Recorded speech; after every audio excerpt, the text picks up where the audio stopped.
চাঁদাবাজের রাজ্যকে আমরা উৎখাত করে ছাড়ব।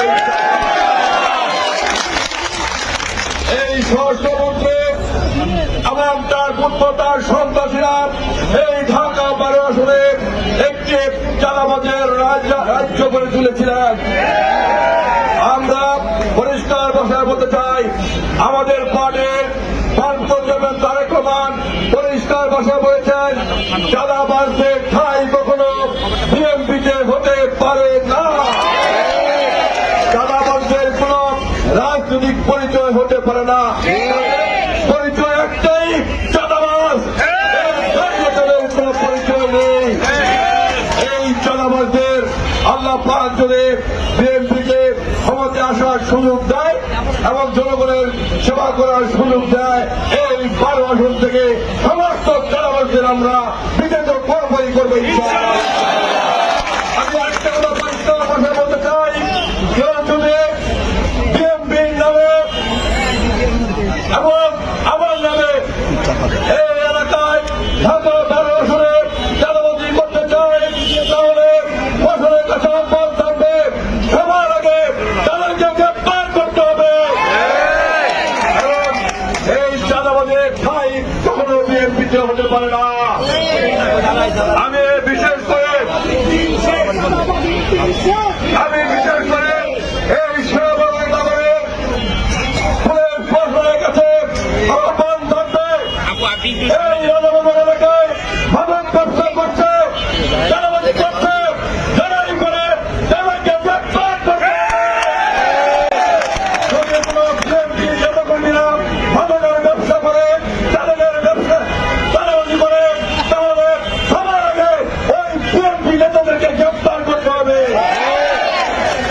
আজকে অনেক সন্ত্রাসীরা ব্যবসায়ীদের ভয় দেখাচ্ছেন, ব্যবসায়ীদেরকে লোকে ভয় দেখে চাঁদাবাজি করার সুযোগ করছেন। আমি যে কথাটি আগেই বলেছি, চাঁদাবাজের কোন দল নেই, যেখানেই পাবেন না কেন তাদের একটি পরিচয়, চাঁদাবাজ। স্বাধীনতা ব্যবসায়ীদের আমি আহ্বান করব, যদি কোন চাঁদাবাজ বিএনপির নামদারি হয় বা আমাদের নামের উপর চাঁদাবাজি করতে চায়, থানায় মামলা করবেন, থানায় মামলা দিলে সেনাবাহিনী ক্যাম্পে গিয়ে লিখিত অভিযোগ করবেন। স্বাধীন বন্ধুরা, চাঁদাবাজদের এই এলাকা থেকে উৎখাত করতেই হবে ইনশাআল্লাহ। স্বাধীন বন্ধুরা, আজকে নতুন করে সেই ঢাকা শহরে কিশোর গ্যাংয়ের উৎপত্তি হয়েছে।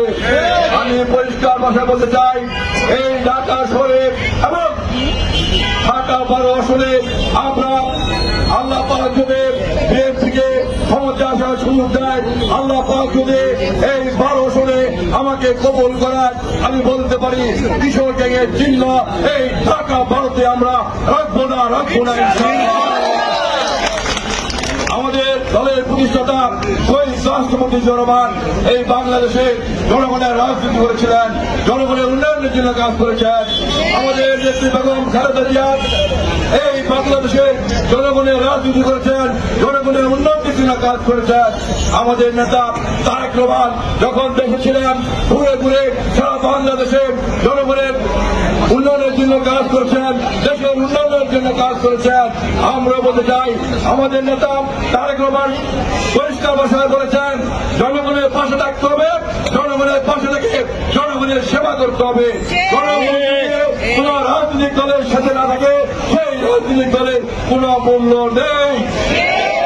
আর কোন নেতার সাথে যদি এলাকার জনগণ না থাকে, তাহলে সেই নেতারও কোন মূল্য নেই।